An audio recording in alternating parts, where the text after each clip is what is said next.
दिल्लीतील जंतर मंतरवर गेल्या महिनाभरापासून कॉक्रोच जनता पार्टीचं आंदोलन सुरू आहे। विद्यार्थ्यांच्या संघर्षाची दखल आता केवळ दिल्लीनेच नाही तर संपूर्ण देशाने घेतली। या आंदोलनाला पाठिंबा देण्यासाठी देशाच्या कानाकोपऱ्यातून मदतीचा एक अनोखा आणि अभूतपूर्व ओघ सुरू झालाय। लोक घर बसल्या स्विगी आणि झोमॅटो फूड ॲप्सद्वारे जेवणाच्या ऑर्डर्स देत आहेत। दिल्लीतील जंतर मंतरवर गेल्या महिनाभरापासून कॉक्रोच जनता पार्टीचं आंदोलन सुरू आहे। विद्यार्थ्यांच्या संघर्षाची दखल आता केवळ दिल्लीनंच नाही तर संपूर्ण देशानं घेतली आहे।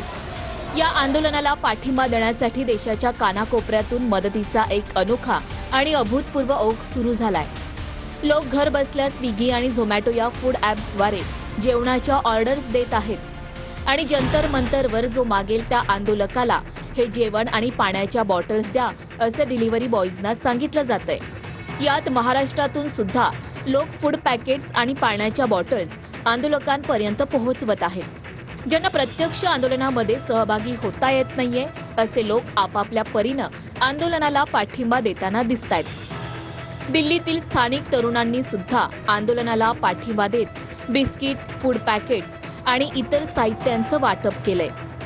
नाम का भैया है, ये मुंबई महाराष्ट्र से है। इसका नाम ये अनुज रावत है। इन्होंने बोला है कि खाना जो कोई जंतर मंतर पे भूखा व्यक्ति है उसे आप ले जाके दे सकते हो। ऑनलाइन पे कर दिया पैसा, बोला जो जिसका जरूरत है भूख लगा है वो खाना खा सकते हैं, उसे आप डोनेट करते हो। अरे वाह, बहुत बढ़िया। हमारे क्या है भाई का नाम? भाई का नाम अनुज रावत है। बहुत बढ़िया अनुज भाई, बहुत बढ़िया, thank you so much. Manoj